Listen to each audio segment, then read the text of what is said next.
ሆለታ መንግስቱ ኃይለማርያም የካዴት ኮርስ የተመረቀለት ጃንሆይ መንግስቱን አዩትና ምን አለበት ለኦፊሰርነት የምትመርጧቸውን እንኳን መልክ እያያችሁ ብትመርጡ አሉ። መንግስቱም ይችን ሰምቶ ኖሮ ይችን ባርኔጣ ሳልሸናባት ብቀር ብሎ ዝቷል አሉ። አገላለጹ ሙሉ በሙሉ የሌፍትናንት ጀነራል ጃጋማ ኬሎ ነው። የኋላው የኢትዮጵያ ህዝባዊ ዲሞክራሲያዊ ሪፐብሊክ ፕሬዝዳንት ሌፍትናንት ኮሎኔል መንግስቱ ኃይለማርያም ወልደ አያና ቀሐስ በሚባሉ ንጉስ ከዚህም በላይ ይናቁ ነበር። የምታወጡትን ገንዘብ ትርጉም ያለው ነገር ላይ ማውጣት አለባችሁ ስንል በምክንያት ነው። ለዚህም ቴምር ፕሮፐርቲስ በቡልጋሪያና በአያት ላይ ኮምፓውንድ እና ሲንግል አፓርትመንቶችን ከንግድ ሱቆች ጋር አጣምረው ከባለ 1 መኝታ እስከ ባለ 3 መኝታ የመኖሪያ አፓርትመንቶችን በ30% ታላቅ ቅናሽ ይዞላችሁ መጥቷል። 69 ካሬ ባለ 1 መኝታ በ5.5 ሚሊዮን ብር፣ 82 ካሬ ባለ 2 መኝታ በ6.6 ሚሊዮን ብር፣ 126 ካሬ ባለ 3 መኝታ በ10 ሚሊዮን ብር ጠቅላላ ክፍያ ጀምሮ ማግኘት የሚችሉ ሲሆን ታዲያ ይህ ክፍያ 100% ለሚከፍሉ ሲሆን አሊያም 20% ቅድመ ክፍያ ብቻ ከፍለው ቀሪውን በ3 ዓመት ውስጥ ብቻ ያለምንም ዋጋ ጭማሪና ዶላር ንክኪ ከምቹ የአከፋፈል ስርዓት ጋር አቅርበንልዎታል። ፍላጎቶ 85% የደረሰ ከሆነ ደግሞ በ8 ወር ውስጥ ብቻ የሚረከቡትን በአያት 49 ላይ በወለል 2 አባወራ ብቻ የሚኖሩበትን ዘመናዊና ውብ የመኖሪያ አፓርትመንቶችን አቅርበንላቸዋል። ለበለጠ መረጃና ሳይቱን ለመጎብኘት በ0911 83 2290 ላይ ይደውሉልን። ቴምር ፕሮፐርቲስ የህልሞ ማረፊያ። ጃንሆይ በኮሎኔል መንግስቱ ኃይለማርያም ትዕዛዝ ከቤተ መንግስታቸው ተጎትተው ወጥተው 4ኛ ክፍለ ጦር አካባቢ ከታሰሩ በኋላም ቀድሞ በመልካቸው የናቋቸውን መንጌን አገር እየመሩ መሆኑን እንደዘነጉ ራሳቸው የደርጉ ሊቀመንበር በጃንሆይ ግምት አብዮቱን የቀሰቀሱትና አገሪቱን በመምራት ላይ ያሉት ጀነራል አማን ናቸው። ጃኒና ራማን የታለ መጥቶ ያነጋግረኝ ነው የሚሉት እንጂ ሻለቃ መንግስቱ ብለው አያውቁም። እኛም ጀነራል አማን ሲሉ ጀነራል አማንን እናቀርብላቸው ነበር ሲሉ ገልጸውታል። የኮሎኔል መንግስቱ ኃይለማርያም ደቃቃ ሰውነትና ጥቁር ቆዳ በጓዶቻቸውም ብዙ የተባለለት ነው። ላብነት ያህል በገነት አየለ አንበሴ በተዘጋጀው የሌተናል ኮሎኔል መንግስቱ ኃይለማርያም ትዝታዎች የተሰኘ መጽሐፍ ውስጥ ጓድ ቁጥር 22 ተብለው የተጠቀሱት የመንጌ ቅርብ ሰው መንግስቱ ጥቁር አሜሪካዊ መስሎኝ በእንግሊዘኛ እናገርኩት ብለው በጥቁሩ ቄሳር መልክ አሹፈዋል። አንዳንድ ምንጮች ደግሞ በአብዮቱ አፍላ ወቅቶች አዲስ አበባ ሳሊያን የሌፍትናንት ኮሎኔል መንግስቱ ኃይለማርያምን ወፈር ያሉ አፍሪካዊ ከንፈሮች ቀጠን እያደረጉ መሳልና ጥቁሩን ቄሳር ማስደሰት ጀምረው ነበር ይላሉ። የኒህ ሰው ልጅነት በደሃነት ለዘመናዊ ትምህርት በመቃተትና አዲስ አበባ ውስጥ ከሰፈር ሰፈር በመንከራተት ያለቀ ነበር። የትውልድ ቦታቸው አዲስ አበባ ውስጥ የአራዳው ጊዮርጊስ አካባቢ ነው። እሳቸውም ቃል በቃል ፒያሳ ጊዮርጊስ 3ኛ ፖሊስ ጣቢያ የሚባለው አካባቢ እንደተወለዱ ለይታገሱ ጌትነት ነግረውታል። መንግስቱ ያክሉና የመጀመሪያውን ፊደል የቆጠርኩትና ፌን የፈታሁት አዲስ ዓለም ቄስ ትምህርት ቤት ነበር። በዚያ የቄስ ትምህርት ቤት ህግና ስርዓት መሰረት ከፊደል ተነስቼ እስከ ዳዊት መድገም ደርሻለሁ። የእናቴና ታያቴ የዚያው እንድቀጥልና እንደውም በሳቸው አስተሳሰብ በአንድ በኩል የቤተ ክህነት ካህን ሆኜ የማድግበት በሌላ በኩል ደግሞ ገበሬ የሚሆንበትን ሁኔታ ነበር ሲያልሙ የኖሩት በማለት የዛሬው ኮሚኒስት በቁስ አካል የሚያምኑት በወጣትነታቸው የእግዚአብሔርን መኖር ዘንግተው በማርክስ የእንግሊዝና ሌኒን ፍቅር የከነፉት ሰው ቄስ ሊሆኑ እንደነበር ይነግሩናል። እናቴ ትንሽ ከተማ ቀመስና ጥቂትም ቢሆን በስልጣኔ አይኖቿን የከፈተች ሴት ስለነበረች አይደረግም የኔ ልጅ አንቺ ገበሬ አይሆንም፣ በዚህ አይነት መንገድ የማይቀጥልም ዘመናዊ ትምህርት ቤት መግባት አለበት በሚል ታግላ የዛን ጊዜ አዲስ ዓለም በተቋቋመው ዘመናዊ ትምህርት ቤት አስገባችኝ ሲሉ ከቅስና ጋር ለአንዴና ለመጨረሻ ጊዜ እንደተፋቱ የሚናገሩት ኮሎኔል መንግስቱ ኃይለማርያም ከዚህ ወዲህ ስለ ሃይማኖታቸውም ሆነ ስለ ኦርቶዶክስ ክርስትና በዝርዝር ሲናገሩ ተደምጠው ወይም ጽፈው አይገኙም። የኮሎኔል መንግስቱ የእናታቸው እናት ገና በወጣትነታቸው እዚህ ዲያቆን ትሆናለህ ብሎም ካህን ትሆናለህ፣ መሬት አለ ችግር የለም፣ ቆንጆ ልጅ እንድርልሃለን እያሉ አዲስ ዓለም ውስጥ ቄስ አድርገው ሊያስቀሯቸው ብዙ ጥረት ማድረጋቸውን ራሳቸው ባለታሪኩ ይናገራሉ። መንጌ ግን የሳቸው ምክርና ፍላጎት ለልብ ያልተስማማኝም ሲሉ ከካህንነትና ቅስና የተለያዩበትን አጋጣሚ ያስታውሳሉ። በአዲስ አበባ ጎዳናዎች ዘመናዊ ትምህርት ፍለጋ መንከራተት፣ በዚያኔው ቃስ ቲያትር ቤት ተዋናይ ለመሆን ሞክረው ሁላ ቀጥለው ያደረጓቸው ክንውኖች ናቸው። የተሳካላቸው ግን ውትድርና ብቻ ነበር።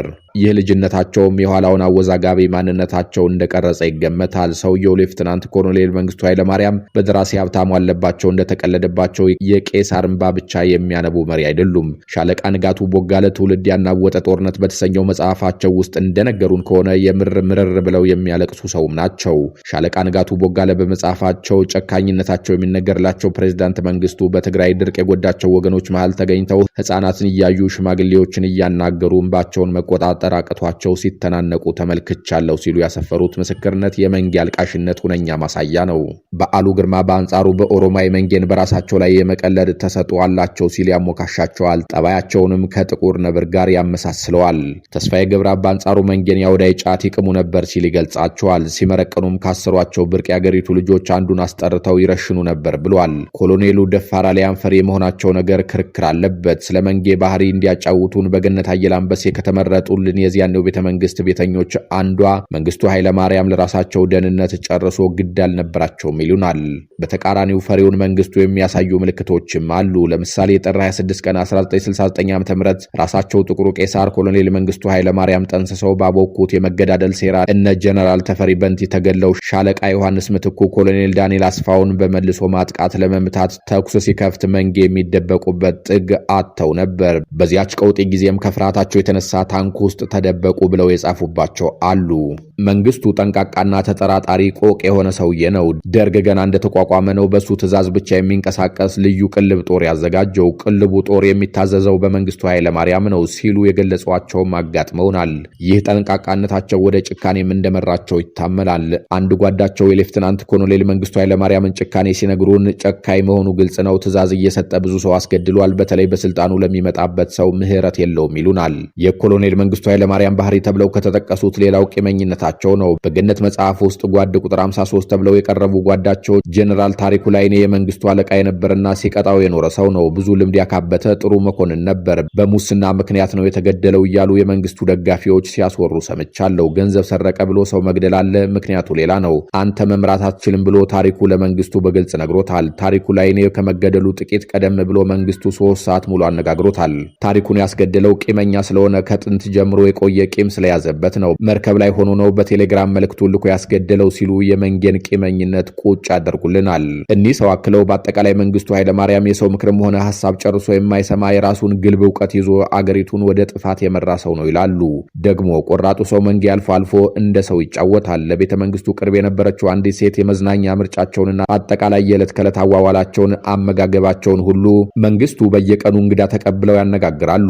አንዳንዴ ቀኑን ሙሉ የሚያነጋግሩበት የሚውሉበት ጊዜ አለ። በምሳ ሰዓት ሁል ጊዜ ምሳ ረፍት አለ። አብዛኛውን ጊዜ ግን መንግስቱ ወደ መኖሪያቸው ሳይሄዱ እዚያው ቢሮአቸው አጠገብ ያለችው የግል ሳሎን ውስጥ ምሳቸውን ይበላሉ። አንዳንዴ ከእንግዶቹ ጋር አንዳንዴም ለብቻቸው በልተው ወደ ስራቸው ይመለሳሉ እንጂ አልፎ አልፎ ካልሆነ በስተቀር እዚያው ቅርብ ከሆነው መኖሪያ ቤታቸው ለምሳ አይገቡም። ብዙ ጊዜ ከምሽቱ 1 ሰዓት ገደማ ነው ወደ ቤታቸው የሚሄዱት። አመጋገባቸው እጅግም ነው። ብዙ አይበሉም። የሚወዱት የአበሻ ምግብ ነው፣ በርበሬ ወይም ሚጥሚጣ የበዛበት። ውጭ ሲሄዱ ካልሆነ ለፈረንጅ ምግብ ግድ የላቸውም። የአበሻ ምግብ ግን ትንሽ ነው የሚበሉት። ትልቅ ስብሰባ በሚደረግ ጊዜ ምሳ ግብዣ እዚያው ሸንጎ ውስጥ ተዘጋጅቶ የሚቀርብበት ጊዜ ቢኖርም ቡና ወይም ሻይ ብቻ ተጠጥቶ የሚዋልበት ቀን አለ። መንግስቱ ሻይና ቡና ቀላቅለው የመጠጣት ልምድ አምጥተው አንዳንዶቹ እንደሳቸው እየቀላቀሉ መጠጣት ጀመሩ። እንደ ንጉሱ አጎንብሱ መሆኑ ነው። ፍስሐ ደስታ ደግሞ የደም ግፊት እያለባቸው ብዙ ቡና ይጠጣሉ። በአንጻሩ መንግስቱ በሽታ የሚባል የለባቸውም። ለመንግስቱ እሁድ የረፍት ቀናቸው ነው። ፕሮጀክቶችን ለመጎብኘት ከሚሄዱበት ጊዜ በስተቀር ተዝናንተው የሚውሉበት ቀን ነው። ውጥረት የለም። ከባለስልጣኖቻቸው ጋር አልፎ አልፎ ከረምቡላ ይጫወታሉ። እንደተለመደው ፖለቲካ ያወራሉ። በዚህ የተዝናና አየር በየሳምንቱ ውስጥ የተፈጠረ አለመግባባት የሚፈታበትና ሰላማዊ ክርክርና የሐሳብ ልውውጥ የሚደረግበት ቀን ነው። ዋናና ቴነስ የሚያዘወትሯቸው የስፖርት አይነቶች ናቸው። የስራቸው ሁኔታ ፋታ ሲሰጣቸው ኢዮቤልዩ ቤተ መንግስት ያለው መዋኛ ስፍራ ሄደው በሳምንት አንድ ጊዜ ይዋኛሉ። ታላቁ ቤተ መንግስትም ሆነ ኢዮቤልዩ ግቢ ውስጥ የቴነስ ሜዳ አለ። የተዋጣላቸው ቴነስ ተጫዋች ናቸው። ኢትዮጵያ ቴሌቪዥን ዓለም አቀፍ የቴነስ ውድድር ሲደረግ ሙሉ ፕሮግራሙን በቀጥታ ከዊንበልደን የሚያስተላልፍበት ጊዜ ነበረ። ይህንን መንግስቱ ጠይቀው ሳይሆን እወደድ ባዮች ደስ እንዲላቸው ብለው የሚያደርጉት ይመስለኛል ስትል ትገልጻቸዋለች። የሊቀመንበር መንግስቱን የስራ ባህልና ከጓዶቻቸው ጋር የነበራቸውን ግንኙነት ስታብራራም የስራ ፕሮግራማቸውን በሚገባ ያከብራሉ። ወለም ዘለም አያውቁም። ሲነሳባቸው በጣም ይቆጣሉ። ፊታቸው ይለዋወጣል። አንገታቸው ላይ ያሉ ስሮች ይገታተራሉ። ጉንጫቸው ይንቀጠቀጣል። የሚናገሩትን አይመዝኑም። አንዱን ትልቅ ባለስልጣን ውሸታም ብለው ሲሳደቡ ሰምቻለሁ። ስብሰባ ላይ በዙሪያቸው ያሉት ሰዎች የሚሉት ካልጣማቸው ወይም የትዕግስታቸውን ገደብ ካለፈ ስብሰባውን አስቆመው ጥለው ይሄዳሉ። ውሸት ነው የሰለቸኝ ይላሉ። የምታወጡትን ገንዘብ ትርጉም ያለው ነገር ላይ ማውጣት አለባችሁ ስንል በምክንያት ነው። ለዚህም ቴምር ፕሮፐርቲስ በቡልጋሪያና በአያት ላይ ኮምፓውንድ እና ሲንግል አፓርትመንቶችን ከንግድ ሱቆች ጋር አጣምረው ከባለ 1 መኝታ እስከ ባለ 3 መኝታ የመኖሪያ አፓርትመንቶችን በ30% ታላቅ ቅናሽ ይዞላችሁ መጥቷል።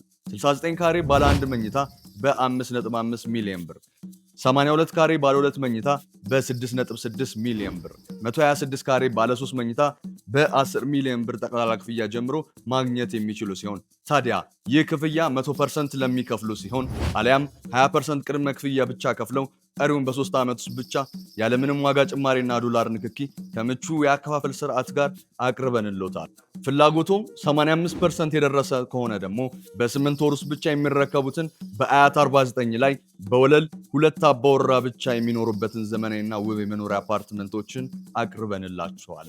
ለበለጠ መረጃና ሳይቱን ለመጎብኘት በ0911 83 2290 ላይ ይደውሉልን። ቴምር ፕሮፐርቲስ የህልሞ ማረፊያ። በስብሰባ ጊዜ የራሳቸውን ማስታወሻ ይዛሉ። የሚጽፉት በተራ ቢክ ነው። ብቻ ሁልጊዜ ብዕራቸው ይጠፋባቸዋል። ይህን ስለምታውቅ የፕሮቶኮል ሹሟ ምንጊዜም ትርፍ እስክሪብቶ በቦርሳዋ ትይዛለች። መንግስቱ ኃይለማርያም ማዳመጥ ያውቃሉ። ለረዥም ጊዜ ቃል ሳይተነፍሱ ያዳምጣሉ። ከፍተኛ የማስታወስ ችሎታም አላቸው። በስብሰባ ላይ ብዙ ተናጋሪዎች የተናገሩትን ካዳመጡ በኋላ ሳጥረው ሲናገሩ አንድም ነጥብ ሳይረሱ ቁጭ ያደርጋሉ። ከዚያ በኋላ መመሪያ ይሰጣሉ።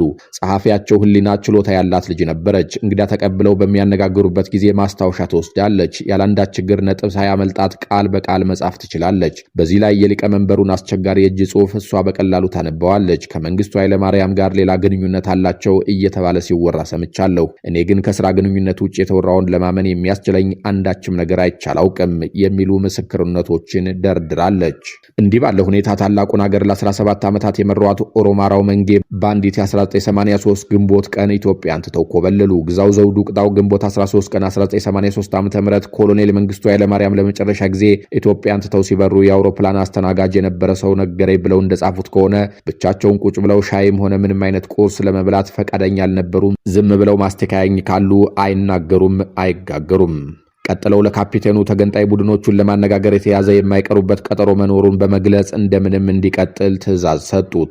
በገነት አየለ አንበሴ መጽሐፍ ውስጥ አጃቢ ቁጥር 5 በሚል መለያ የተሰጡትንና ኋላ ደመቀ ባንጃው ነኝ ያሉትን የመንጌ ወዳጅ ያችን ግንቦት 13 ቀን 1983 ዓ.ም የተፈጸመች ታሪክ እንደሚከተለው አድርገው ይነግሩናል። መንግስቱ ዘወትር ከሚይዙት ሳምሶናይትና በትረ መኮንናቸው በስተቀር ሌላ ነገር አልያዙም። ሻንጣ ወይም ቦርሳ አልተጫነም። ፓይሌቱና ረዳት ፓይሌቱ ጭምር ጠቅላላ አውሮፕላኑ ውስጥ የነበርነው 9 ሰዎች ነበርን። ሁኔታዎች የተለወጡት ብላቴ ለመድረስ ጥቂት ሲቀረን ፕሬዝዳንቱ ፓይሌቱን አስጠርተው ቀጭን ትዕዛዝ ሲሰጡት ነው። ከፍተኛ ስብሰባ ስላለብኝ ወደ ናይሮቢ ሂድ አሉት። ወደዚያ እንሄዳለን ስላልተባልኩኝ ካርታ አልያዝኩም አለ ፓይሌቱ።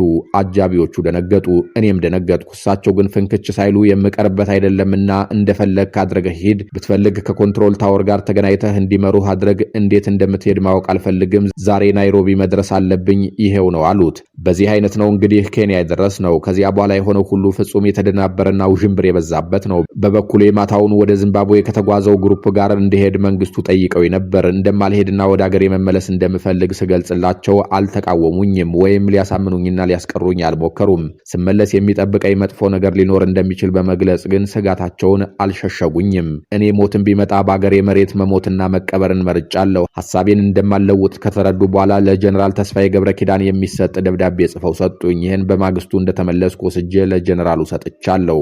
የቀድሞ ኢትዮጵያ ፕሬዝዳንት ኮሎኔል መንግስቱ ኃይለማርያም ወልዴ በ1983 ግንቦት 13 ቀን ኢትዮጵያን ትተው ወደ ዚምባብዌ ስለተጓዙባት አኳኋን በርካታ ነገሮች በቀልድም ሆነ በቁም ነገር ሲነገሩ ሲጻፉ ኖረዋል። የቀድሞው የህፃናት አምባ ፍሬ ታገሱ ጌትነት ገበየው ኮሎኔል መንግስቱን ዚምባብዌ በሚገኘው ገን ሂል የተባለ ሰፈር ቤታቸው ውስጥ በአካል አግኝቷቸው ለ8 ተከታታይ ቀናት ቃለ መጠይቅ ካደረገላቸው በኋላ ግን ቢያንስ ያወጣጣቸው ጉዳይ እልባት ያገኘ ይመስላል። ምክንያቱም የሚታገሱ በዚህ ቃለ መጠይቅ ላይ ተመስርቶ ለንባብ ያበቃው መንግስቱ ኃይለማርያም የስደተኛው መሪ ትረካዎች የተሰኘ መጽሐፍ የኮሎኔል መንግስቱን አወጣጥ ከተለመደው እይታ ውጭ እንዲነበብ አድርጓል። ኮሎኔል መንግስቱ ከ33 ዓመታት በኋላ ለመጀመሪያ ጊዜ አስበውና አቅደው ወደ ዚምባብዌ መጓዛቸውን አረጋግጠዋል። ኮሎኔሉ በዚህ መጽሐፍ ገጽ 264 ላይ በእኔ አመራር እኔ እዚህ ያለሁኝ ኤርትራ ነጻነቱን ሲያውጅ አልሰማም፣ እናንተ ስጡት። በእኔ አመራር ጊዜ አፄ ኃይለ ሥላሴ እንዳያደረጉት ኤርትራ ሲሄድ ቁጭ ብያ ላይም ወያኔ አዲስ አበባ እስኪመጣ ድረስ ቁጭ ብያ አልጠብቀውም። እኛ ዛሬ በደለኛና የማንሰራ የማንጠቅም ሆነናል እና ለትብብራችሁ ሁሉ አመሰግናለሁ። ጩኸቴ ቁራጮት ሆኗል። ደህና ሁኑ ጓዶች፣ ደህና ዋሉ ብዬ ነው ከሀገር የወጣሁት ብለውታል። መንግስቱ ኃይለማርያም ወደ ኬንያ ከመብረራቸው በፊት እንደ ማዘናጊያ ተጠቅመውበታል የሚባለው የጉዞ ቦታ ብላቴ ወታደራዊ ማሰልጠኛ ነው። እሳቸው ለታገሱ ጌትነት ብላቴን እንደ ሽፋን መጠቀማቸውንም አምነውለታል። ቃል በቃል እውነት ነው፣ ብላቴ ሄዳለሁ ብያለሁ፣ ኬንያ ወይም ዚምባብዌ ሄዳለሁ አልልም፣ እውነቱ ይሄ ነው ብለውታል። እዚህ ላይ ከ20 ዓመት በፊት ለገነት አየለ አንበሴ የነገሯትን ከሰሜን ኮሪያ ጠመንጃ ልለምን ለምን ወደ ናይሮቢ ሄድኩኝ፣ በመሃሉ የ4 ኪሎ ጓዶቼ ፈነቀሉኝ የሚል ድርሰት አሻሻሉት ማለት ነው። አበቃን። ሰላም ይስጥልን።